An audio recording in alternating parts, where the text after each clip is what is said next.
Everyone, this is Tim from Your 6 Tech. Today in this video, I'm going to show you how to connect your Xbox Series X controller over to your iPhone, and this is easy to do.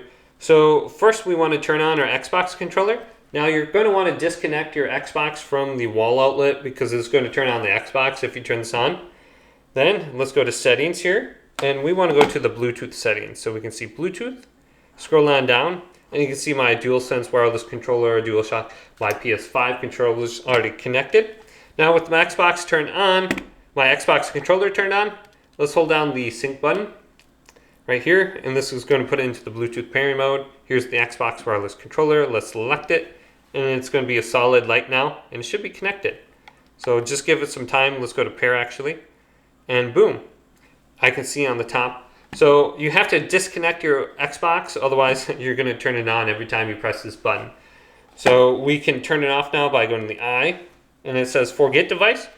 But what we want to do just to completely turn it off is hold down the Xbox button. And hold this down for like 10 seconds and it should turn off the controller. And if you want to go to forget device, that will remove it from your iPhone.